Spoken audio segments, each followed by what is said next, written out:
좌우 옆분이 이렇게 인사합니다. 우리 흘려보냅시다. 누가복음에 보면 주라 그랬어요. 주라. 그러면 이게 주는 게 참 쉽지 않죠. 내가 가지고 있는 것을 주라 그랬는데, 내가 이렇게 주면, 하나님은 주면 하나님이 이렇게 하신대요. 나는 너에게 도로 줄 때 흔들고 누르고 넘치도록 주겠대요.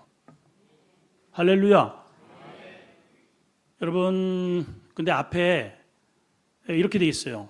무엇을 주라고 하는 것은 네 맘대로, 이거예요. 이게 참 굉장히 중요하죠. 여러분들은 지금 누구에게인가 뭔가를 주고 살아요. 가족에게나 뭐 교회에서나 사회에서나. 거기에는 이 앞에 주라고 했으니까 어떤 사람은 상처를 주고 욕을 주고 눈물을 주고 피 흘리게 하는 것을 주는 사람이 있어요. 자, 그러면 하나만 보세요. 하나님은 어떻게 하신다고요? 무조건 준 것에 대해서 좋은 것이든 나쁜 것이든 흔들어. 하나님이 흔들어 눌러요. 우리가 줄 때는 이렇게 줍니다. 상대에게 줄 때는 이렇게 쌀도 그냥 이렇게 주는 게 아니고 쌀 뻥튀기를 해서 줘. 뻥을 튀어서 이렇게 해서 이렇게 많은 것처럼. 근데 하나님은 우리한테 돌려주실 때 눌러, 흔들어 넘치도록 주신대요. 그게 좋은 것이든 나쁜 것이든. 자, 이제 인생을 잠깐, 나의 인생을 한번 딱 돌아보세요. 나의 인생이 행복한가? 여러분 한번 스스로가 질문해서, 나는 행복한가? 불행한가? 나는 삶이 즐거운가? 지겹다. 인가? 우리는 자꾸만 주변의 이러한 주변 환경들을 탓을 합니다. 내가 이런 가정에서 이런 부모를 만나고, 이런 국가를 만나고, 이런 교회를 만나고, 자꾸만 우리 이웃을 탓하는데 아닙니다, 여러분. 여러분들이 과거에 심은 거 하나님이 흔들어서 누르고 넘치도록 지금 주고 있는 거예요. 다 내가 심은 거예요. 오늘 이 말씀을 통해서 여러분들의 삶을 확 바꾸시길 바라요. 지금까지는 과거에 입만 벌리면 짜증내고 부정적인 말 이렇게 했다면 그것이 하나님이 흔들어서 나한테 그런 말을 듣게 하십니다. 그럼 이제 앞으로 내년에 10년 후에 5년 10년 후에 받을 것을 예상한다면 오늘 잘 뿌리면 돼요. 자, 따라합시다. 흘려보내자. 자, 오늘 이런 이야기입니다.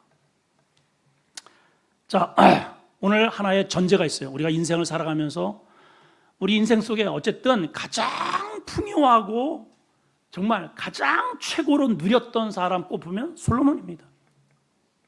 근데 그 사람의 글이에요, 오늘. 그리고 자기가 그렇게 복된 넘치는 그런 축복을 받을 수 있었던 비결이 무엇인가를 오늘 본문에 잘 소개를 해놨어요.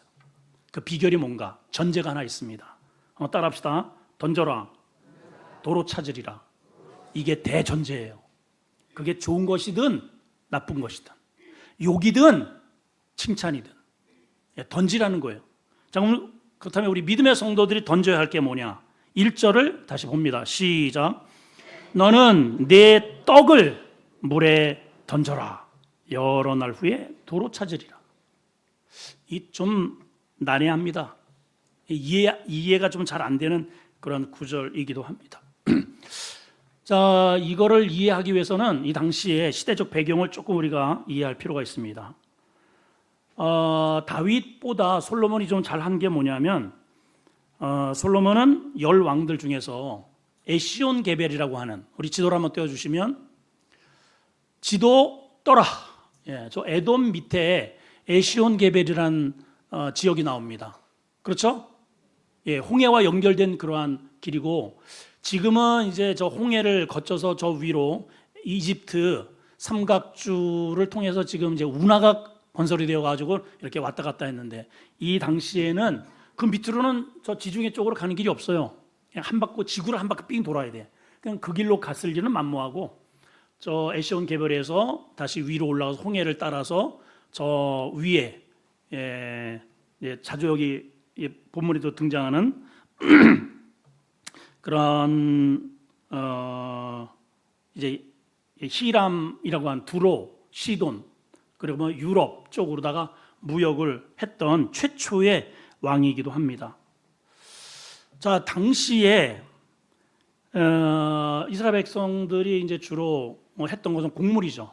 예, 과거에는 이제 물론 양도 많이 키웠지만은 또 좋은 양피를 잘 다듬어서 그렇게 어렵게 만들어 놓은 이 곡물과 재화를 이렇게 배에다가 실어서 보낸다는 것은 마치 흐르는 물에다가 그냥 띄워서 버리는 것으로 생각을 한 거예요. 왜 그러느냐? 오늘날처럼 이렇게 멀리 떠나는 그런 배가 오늘날처럼 이렇게 뭐 견고하지도 또 시스템이 좋은 것도 아니고 굉장히 열악합니다. 그렇죠? 예, 바람에 의존을 해야 되고 또 오고 가는 그러한 긴긴 여정 속에 만나는 그러한 거센 그런 풍랑들도 미래를 장담할 수 없습니다. 또 뿐만 아니고 곳곳에 해적들이 도사리고 있어요. 더군다나 가득 거기에 뭔가 곡물을 실었다는 것은 해적들의 타켓이 될 수 있는 것이죠. 그러니까 이렇게 여기에다가 떡을 싣고 재화를 싣고 보낸다는 것은 다시 돌아올 수 없는 무모한 짓으로 여기서 많은 대소신료들이 결사반대. 왕이시여, 이건 미친 짓입니다. 예? 이건 다시 돌아오지 못합니다.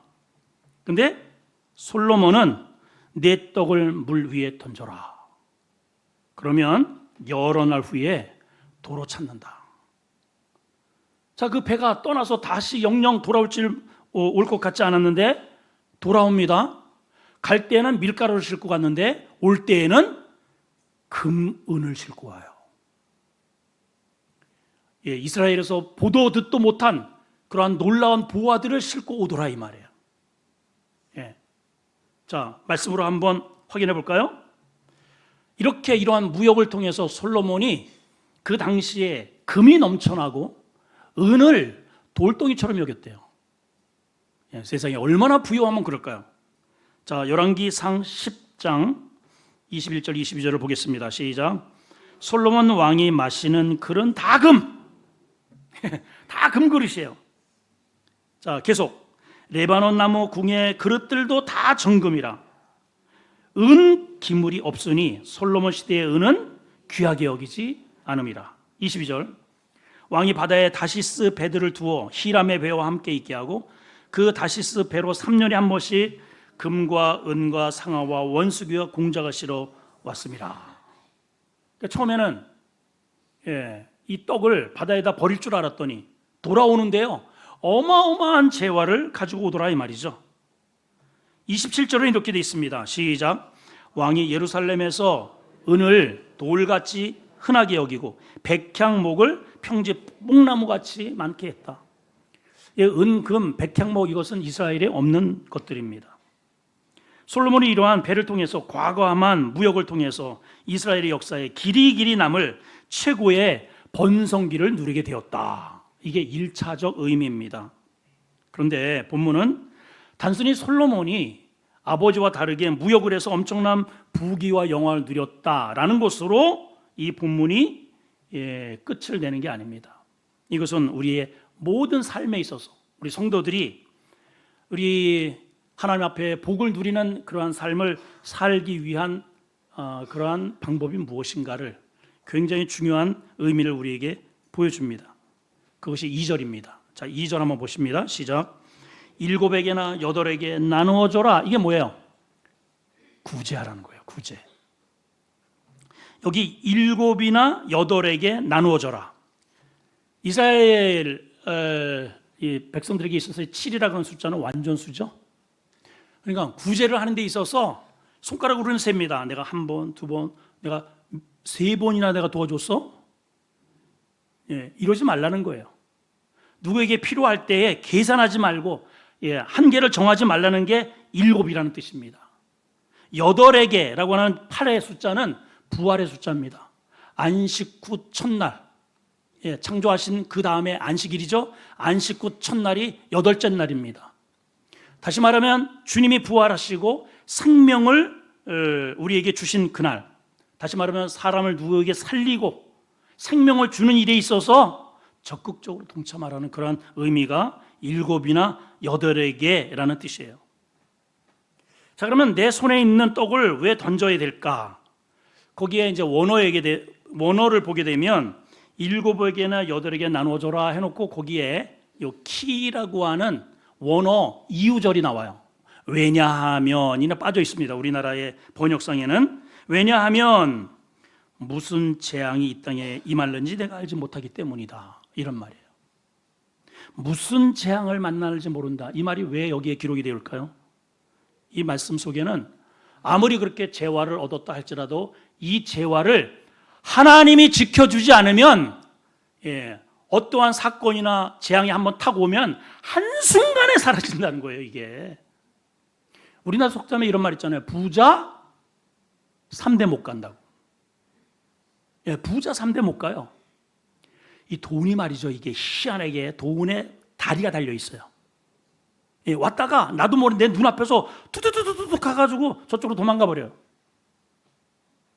여러분, 그런 경험을 저도 많이 했고요. 얘기 들어보면 대부분 다 그런 경험들을 한두 번씩 겪었더라고요. 평소에 돈이 없어요. 늘 어렵게 있다가 뭐 기회를 탔다든지 은행에 그동안에 몇 년 동안 저축한 것을 탔어요. 그래가지고 그것도 잠깐 은행에 집어넣기 전에 한 며칠 동안 이렇게 집에다 놓는데 기가 막히게 그걸 알고 전화가 온다잉. 언니 혹시 돈 있어? 근데 있는 걸 또 없다고 할 수도 없잖아.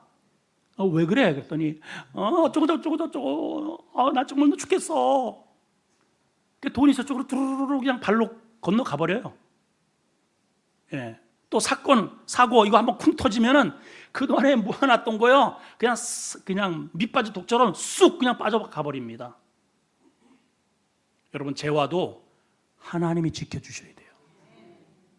이게 바로 하나님이 지켜주시는 원리예요. 이거 내가 왔으니까 이거 꽉 움켜쥐잖아요. 이 팔목 끊어집니다. 하나님이 이거를 흘려 보내라고 할 때 이걸 움켜쥐면은 이 팔이 썩는다니까요. 썩어요, 진짜로. 가장 안전하게 지켜줄 수 있는 그러한 은행, 뱅크가 어디냐? 하나님이에요, 하나님. 그래서 시편 기자는 이런 고백을 했습니다. 시편 18편 2절, 우리가 잘 아는 말씀인데요. 시작.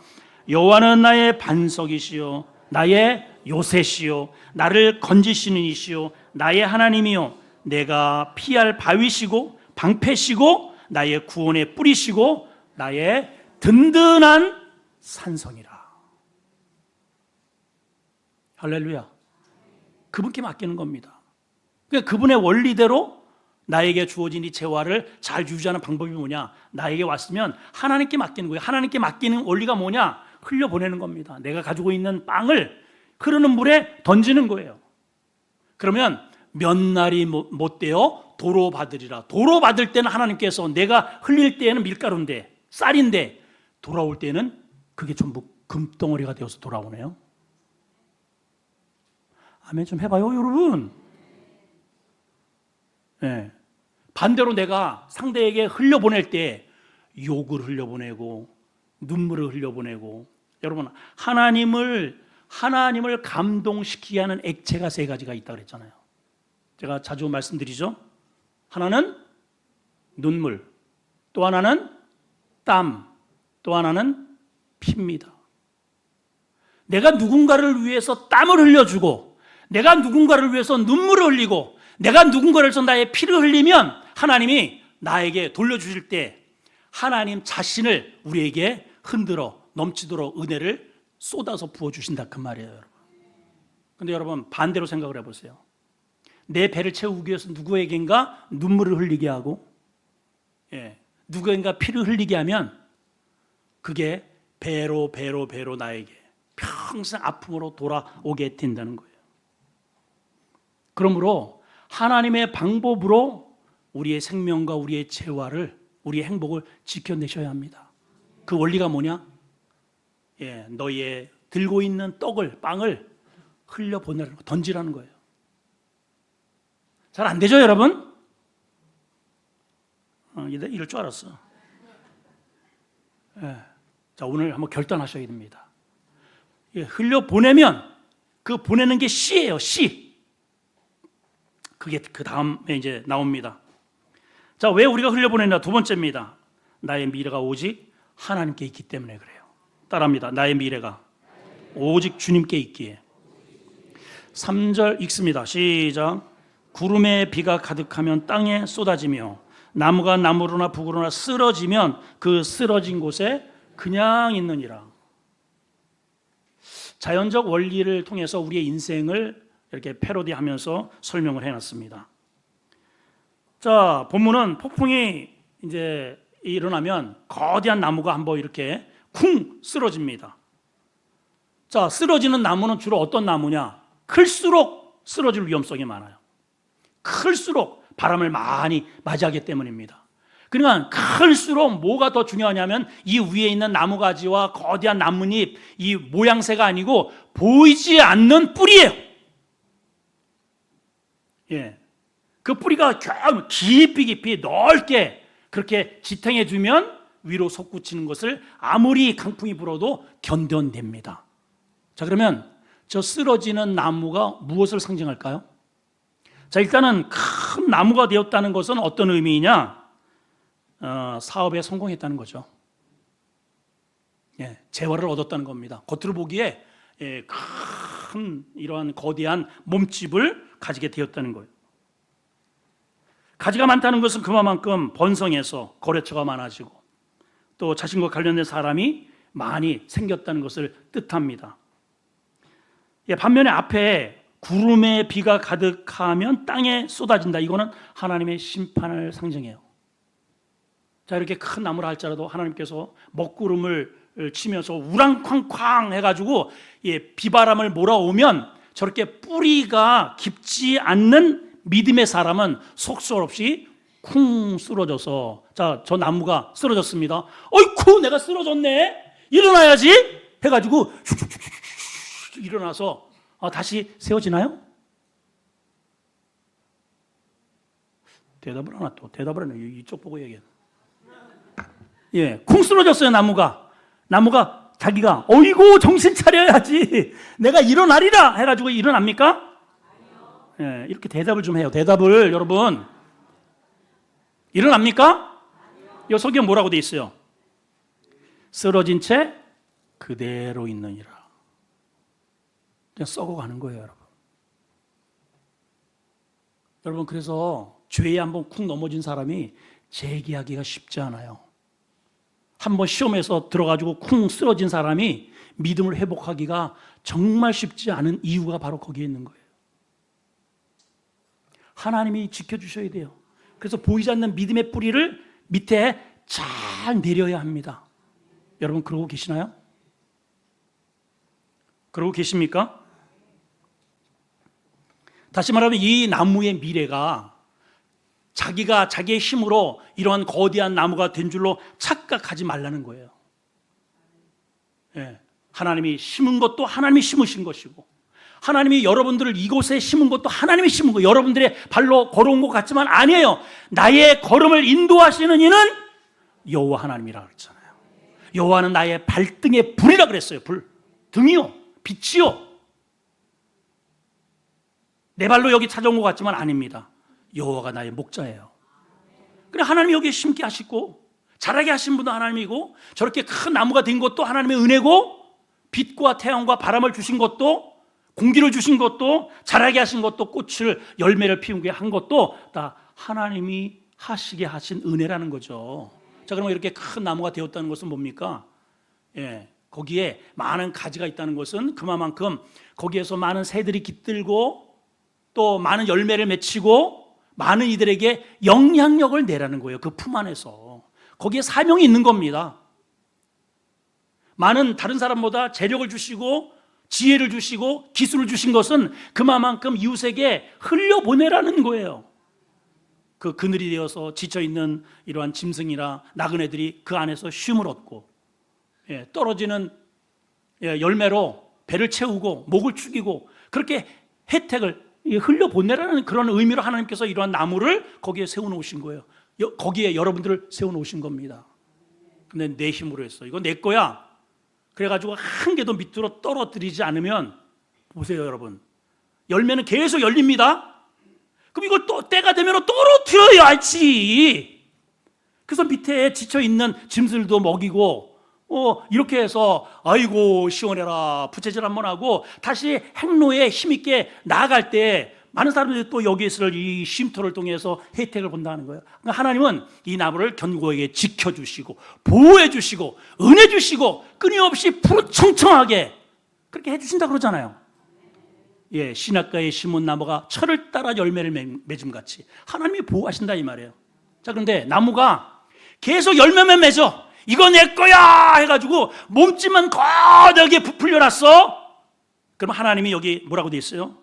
구름의 비가 가득하여 한번 쏟아지기 시작하면은 그 육중한 것을 견디지 못해서 바람이 불면은 쿵 하고 넘어진다. 그러면 썩는 거예요. 자력으로 못 일어나.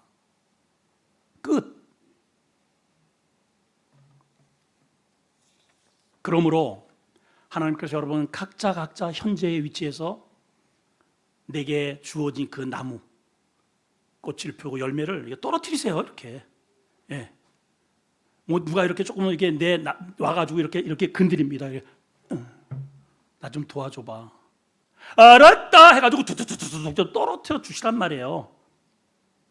안 돼. 얄짤 없어. 그냥 가. 하나님은 이 나무를 쓰러뜨리신다니까. 이게 오늘 본문의 교훈이에요. 세 번째, 선한 일에 고민하지 말자는 겁니다. 시작. 선한 일에 고민하지 마세요. 하나님이 콜링하시면 그냥 바로바로 아멘 순종하셔야 됩니다. 자, 왜냐? 자, 4절 읽습니다. 시작. 풍세를 살펴보는 자는 파종하지 못할 것이고 구름만 바라보는 자는 거두지 못한다. 이게 하나의 밭을 갈아놓고 씨도 다 준비되어 있는데 날씨에 가면서 차에 피인 미루는 게으른 농부를 풍자한 그런 이야기입니다. 자, 아까 이제 내 떡을 흘려보내라. 그러면 하나님께서 돌아올 때는 금은 보화를 싣고 너에게 주리라. 알아요. 예, 다 알아. 내가 해야 하는 것을 알아. 그런데 풍세만 살펴보는 거예요. 지금은 때가 아닌데. 지금은 하나님이 나한테 들고 있습니다. 지금 들고 있는데 이건 내가 쓸 일이 있는데 나 말고도 누가 할 사람이 있겠지. 이렇게 풍세를 살펴보고 구름만 바라보는 자는 거두지 못한다. 여러분, 이 말씀은요 단순히 구제에만 해당되는 것이 아니고 우리의 삶의 전반적인 그러한 하나님의 백성으로서 어떠한 자세로 가야 될지에 대한 그런 교훈의 말씀이기도 합니다. 우리가 가정을 돕는 일, 교회에서 봉사하는 일, 내 자신을 잘 세워가는 일, 주어진 사명을 감당하는 일, 이 모두가 다 우리는 늘 차일, 피일, 자꾸만 핑계를 댑니다. 난 이래서 안 되고 저래서 안 되고 이래서 못하고. 자, 5절 한번 보실까요? 시작. 바람의 길이 어떠함과 아이벤 자의 태에서 뼈가 어떻게 자라는지 내가 알지 못함 같이 만사를 성취하시는 하나님의 일을 내가 알지 못하는지라. 우리는 미래를 몰라요. 이게 무지, 무식, 무능력, 이게 인간의 실체입니다. 자, 그런데 반면에 거기에 대비되는 하나님의 존재에 대해서 이렇게 설명합니다. 만사를 성취하게 하시는 하나님. 여러분, 우리는 여기 바람이 어디에서 와서 우리가 바람을 늘 맞잖아요. 바람이 도대체 어디에서 생성이 되어서 지금 어디로 가는지를 모르듯 내 인생이 어디를 향해서 내가 가는지 내가 내 인생을 살아가면서 몰라. 내가 알아요, 여러분? 여러분 지금 어디로 가요? 어디로 가고 있어요, 여러분? 내가 가는 길이 절벽인지 하늘인지 땅인지 몰라. 우리가 이거를 유일하게 아시는 분이 하나님. 그래서 만사를 성취하게 하시는 하나님, 그분의 뜻대로 그분을 앞세워서 그분의 말씀대로 사는 게 가장 현명합니다. 근데 그분의 말을 안 들어요. 흘려보내라 꼭 쥐고 있어요. 꼭 반대로 살아. 그러니까 망한다는 거예요. 네. 그래서 6절에 이렇게 표현합니다. 시작. 너는 아침에 씨를 뿌리고 저녁에도 손을 놓지 마라. 이것이 잘 될지 저것이 잘 될지 둘 다 잘 될지 내가 아느냐? 몰라요, 몰라. 그러니까 이 말씀의 결론이 뭡니까? 부지런히 씨를 뿌리라는 거예요. 이게 잘 될지 저게 될지는 몰라. 예. 감자도 심어보고 고구마도 심어보고 한 곳에 목을 매지 말라는 겁니다. 여기 이렇게 비교가 되어 있어요. 아침, 저녁, 씨와 손. 아침의 역할이 다르고 저녁의 역할이 달라요. 그렇죠, 여러분? 그렇죠? 예.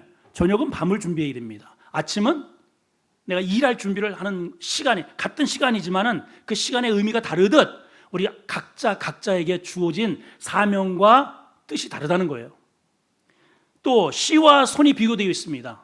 여러분 이 씨는 농사를 지어보신 분들은 다 아실 거예요. 절대로 씨 하나를 심어서 절대로 열매가 하나 나오는 건 없어요. 무조건 배입니다. 무조건 배. 그래서 여러분들이 행하는 모든 것이 말이 씨고요. 내가 행하는 게 씨고, 예, 이게 씨예요. 이 씨가 누구의 손에 쥐어졌냐에 따라서 이 씨의 기능이 전혀 달라집니다. 하나님께서 우리에게 씨를 주셨거든요. 네, 씨. 그게 재능일 수 있고 물질일 수 있고 지식일 수 있고 시간일 수 있고. 근데 누구의 손에 이 씨가 쥐어졌냐에 따라서 이 결과는 전혀 달라진다는 겁니다. 전혀 달라요. 아까도 얘기했지만 풍새만 바라보고 구름만 쳐다보면서 이걸 10년째 이거 쥐고 있는 사람은 기대할 게 없다는 것이죠. 그러나 부지런히 아침에도 저녁에도 내 손을 놓지 않는 사람은 이게 잘 될지 저게 될지 희망이 있다는 거예요. 미래가 있다는 것입니다. 여러분들에게 이러한 은혜가 있기를 축복합니다. 여러분 성경에서 한번 보세요. 일하기 싫고 게으르고 잠들어 있는 자를 불러서 사용했다는 말을 들어본 적이 없습니다. 일하기 싫어서 굵고 낮잠 자는 사람 주님이 가가지고 얘야 일어나라. 내가 너에게 평생 잘 수 있는 은혜로 이끌어 가리라. 이런 말 들어봤어요? 없어요 여러분. 빈둥거리고 늘 태만한 사람을 불러놓고 내가 너에게 큰 상급을 주리라. 이런 말 없어요. 빈금이라도 불구하고 열심히 그물을 빨고 있는 시몬, 안드레, 야고보, 요한을 부르시고 비록 세관이지만 열심히 일하는 그 세관에 있는 사람을 부르시고 일하는 자를 하나님이 쓰셔요. 여러분 그 싹을 보신단 말이에요. 성경에도 좀 더 놀자, 좀 더 쉬자, 손을 모으고 좀 더 자자. 그러면 저쪽에서 뭐가 움직인대요? 가난이, 빈궁이 강도가 되어서 들이닥친다고 그랬어요. 부지런하셔야 됩니다. 하나님이 주신 이 손을 가지고 놀고 먹을 생각하지 마시고 부지런히 기도하시고 씨를 뿌리시고 흘려보내시고 그러면 주님은 내가 한 그 일에 대해서 어떻게 하신다고요? 흔들어 눌러요. 내가 한 일에 대해서 넘치도록 우리에게 돌려주셔요. 자, 오늘 결론입니다. 무엇을 바라볼 것인가? 우리가 무엇을 바라보고 살 것인가? 7절 8절을 읽습니다. 시작. 빛은 실로 아름다운 것이라 눈으로 해를 보는 것이 즐거운 일이로다. 사람이 여러 해를 살면 항상 즐거워할지로다. 그러나 캄캄한 날들이 많으리니 그 날들을 생각할지로다. 다가올 일은 다 헛되도다. 두 가지가 여기도 대칭되어 있습니다. 여기 뒤에 캄캄한 날들이 많으리니, 앞에 4절에는 구름과 바람이 등장하죠. 오늘 본문에는 빛과 해가 대조가 되어 있습니다. 이 캄캄한 날, 구름과 이게 바람은 우리 인생에게 닥칠 그런 질고, 고난, 고통, 이걸 상징합니다. 반면에 오늘 여기 빛과 그리고 해, 이것은 긍정적인 하나님께서 우리에게 주신 축복의 열매들이죠. 자, 그러니까 여기 이 두 가지가 다 한 절 속에 함께 이게 담겨져 있어요. 우리 인생 속에 여러분 가만히 보시면은 난만 있지 않아요. 그렇다고 밤만 있잖아요. 매일 하나님께서 절반은 낮 그리고 절반은 밤입니다. 그렇죠, 여러분? 설교 다 해요. 자, 정신 차리시고, 자, 이걸 잘 읽어보세요. 절반은 뭐? 낮. 예, 긍정이라는 거예요, 긍정. 절반은 밤. 우리 사람이 그렇다는 거예요. 절반은 낮이. 장점이 있어요. 근데 절반은 단점이 있다는 거예요. 근데 우리는 무엇을 바라보느냐?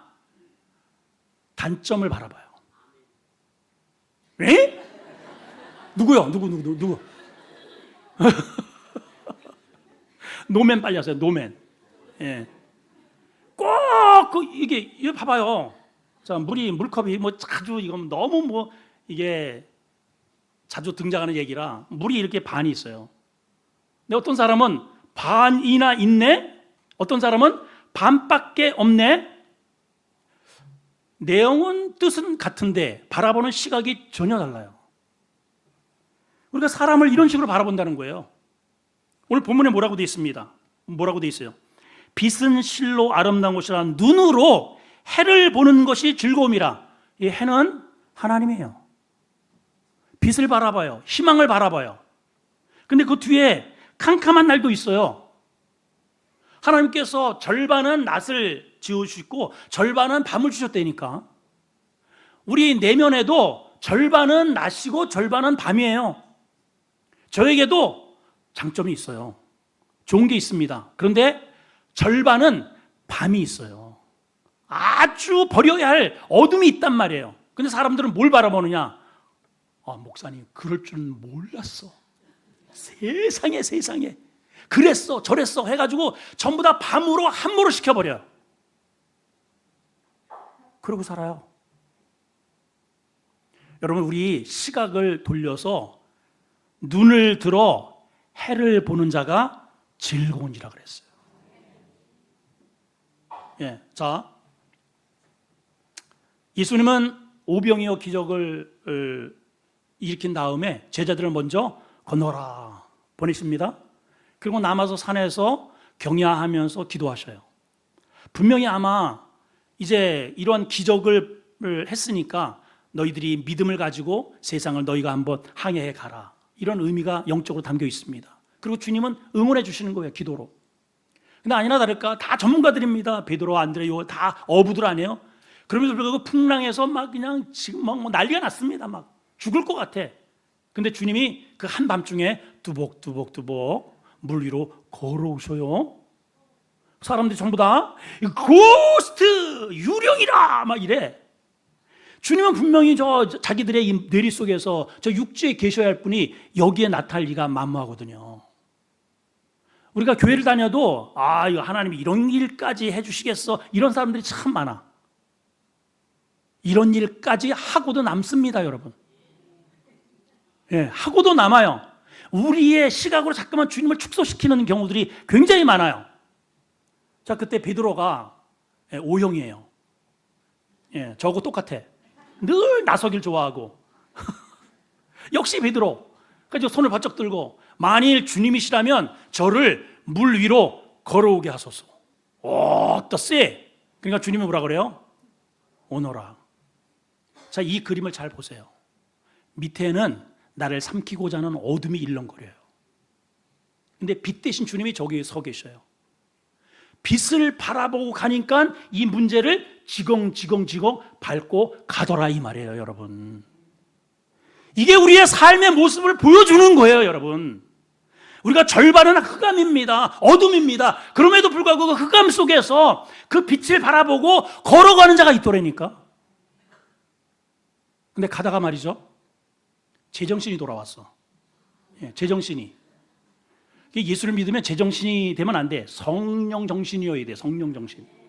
제정신 돌아오면 큰일 나. 제정신이 딱 돌아오니까 내가 지금 뭐 하는 거야? 내가 물 위로 걸어가고 있잖아. 물 위로 해가지고 시선을, 예수님을 바라보는 시선을 물을 딱 바라보는 순간 덜컥 겁이 나면서 이건 물이잖아. 그러니까 머리가 빙빙빙빙 돌아가면서 물 위로 빠져갑니다. 주님이 오셔서 손을 잡고 일으키시면서 이 믿음이 콩딱지 같은 놈아 왜 의심하느냐, 그리고 다시 배 안으로 들어오셔요. 자, 잘 보세요 여러분. 우리가 예수를 믿는다고 하면서 우리가 늘 부정적인 걸 바라봐요. 과거의 실패의 흔적, 어둠의 흔적. 교회에서는 늘 꼭 그 좋은 것들 많은데 꼭 좋지 않은 거. 제발 좀 이렇게 저 뒤에서 이렇게, 지금은 이제 제가 저 1층으로 올라가서 1층으로 이렇게 가면서 여기 아이고 이렇게 인사하면서 이분이 이렇게 실적 이렇게 그냥 지나갈 수 있잖아요. 쳐다도 안 봤다고. 그러면 줄을 서. 그러면 줄을 서. 줄을 서서 건너가요. 줄을 서서. 내가 뭐 뒤통수에 눈이 달렸어요, 앞통수에 눈이 달렸어요, 여러분. 그 별것 때문에 시험 들어가지고 이렇고 저렇고 그 말 같지도 않는 소리에 그냥 시험 들어가지고 좋은 것 좀 봅시다. 지금 제가 지금 땀이 그냥 웅이 혼박. 이렇게 열심히 설교하잖아. 예? 꼭 부정적인 것을 바라보면서 그 어둠 속에 빠져가는 사람이 있더란 말이죠. 오늘 좀 보세요 여러분. 여기 빛은 실로 아름다운 것이라. 아름답죠 여러분. 눈으로 하나님을 바라보는 자는, 믿음을 바라보는 자는, 희망을 바라보는 자는, 사람의 장점을 바라보는 자는 늘 즐겁게 사느니라. 근데 그 뒤에 뭐라고 되어 있어요? 그러나 캄캄한 날들이 많다.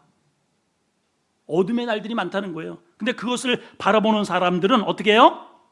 다 헛되다 그러잖아요. 헛되니라. 그 어둠 바라보고서 거기서 얻을 게 뭐가 있어요 여러분? 예? 캄캄한 날들이 많으니 그 날들을 좀 생각해봐라. 다 헛되지 않느냐? 오늘 그렇게 결말을 내리고 있습니다. 탈무드에 이런 얘기가 있습니다. 아버지와 아들이 시골길을 가다가 나귀가 말뚝에 매여 있는 것을 보게 됩니다. 아들이 아버지한테 이렇게 이런 얘기를 해요. 아버지, 저 나귀 표정을 보니까 회당에 앉아 있는 저 나귀가 우리 회당에 앉아 있는 우리 성도들하고 똑같아요. 아버지가 이제 의심, 뭔 소리냐? 저 나귀가 지금 말뚝에 매여 가지고 심각한 표정이 우리 저 회당에 앉아서 예배드리는 성도들하고 똑같아요. 그랬대네요.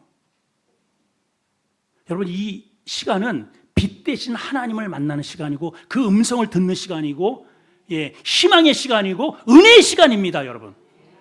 근데 다들 보면은 다 빛 받으러 오신 것 같아. 한판 싸울 것 같아. 나가보면 한판. 늘 하나님의 은혜를 바라보는 자가 즐겁고 감사하고 이웃에게 흘려보내는 삶을 산다는 것입니다. 여러분, 지금까지 무엇인가를 흘려보내고 살아왔어요. 어렸을 때는 부모에게 짜증내고 투덜거리고 그렇죠? 직장에 가서는 아유 이거 하라고 저거 하라고 늘 위에 상관들한테 인상 쓰는 것을 늘 흘려보내요. 교회에서는요 늘 하나님 앞에 불평을 흘려보냅니다. 그래서 얻은 게 뭡니까? 부부간에 서로 사랑해서 만났는데 늘 상대에게 가슴 아픈 말들을 늘 흘려보내고 못을 받고 까칠하고, 그래서 얻어지는 게 뭡니까? 하나님께서는요 그 생명을 나에게 흘려보내 주셨잖아요. 내가 가진 있는 그 어마어마한 죄는 다 자신이 씻어버리고 우리에게는 좋은 것만 흘려보내 주셨어요. 양자로, 죄사함으로, 천국으로, 우리가 구하는 것은 무엇이든 다 들어주는 것으로 우리에게 끊임없이 흘려보내 주셨는데, 여러분 그 흐름을 받고 우리도 좋은 것들을 좀 흘려보내 줍시다. 사랑을 흘려보내 주시고 은혜를 주시고 용기를 주시고 어려운 자에게 물질도 흘려보내 주시고. 우리 다음 주에 이제 미자립교회 위에서 이렇게 목사님들, 우리는 부유합니다. 진짜 미자립교회 목사님들 너무 힘들어요. 어렵습니다. 그분들에게 하나님께서 내게 주어주신 것으로 식사 한 끼라도 내가 좀 대접하리라 하는 마음으로 흘려보내십시오. 그럼 하나님이 흔드실 거예요. 누르실 거예요. 내가 흘려보내는 것은 밀가루지만 하나님께서 반드시 금, 은으로 여러분들에게 돌려주실 겁니다. 나무에 잔뜩 계속해서 해마다 과일을 잔뜩 가지고 있으면 넘어질 날이 옵니다. 떨어뜨려 주셔야 돼요. 그래야 그 다음에 또 생겨요, 여러분. 아멘해요, 아멘. 예, 끊임없이 떨어뜨려야 됩니다. 예, 떨어뜨리세요. 해마다. 그러면 떨어뜨릴 만큼 더 풍요로운 삶을 살게 될 것입니다. 잠언서 11장 24, 5절을 읽고 마칩니다. 시작. 흩어 구제하여도 더욱 부하게 되는 일이 있나니 과도히 아껴도 가난하게 될 뿐이라. 이게 지금 흘려보내라고 하는 솔로몬의 같은 이야기예요. 여기도 솔로몬, 이 말을 한 사람도 솔로몬. 25절 시작. 구제를 좋아하는 자는 풍족하여질 것이요 남을 윤택하게 하는 자는 나도 윤택해진다. 옆 사람하고 인사합니다. 이제 우리 흘려보내는 삶을 삽시다. 무엇을? 인상을? 짜증을? 웃음을 주시고 기쁨을 주십시오. 아멘이죠? 예. 내가 누구에게인가 상처를 주면은요, 반드시 배가 옵니다. 배가. 그걸 기억을 하셔야 돼요. 기도합니다.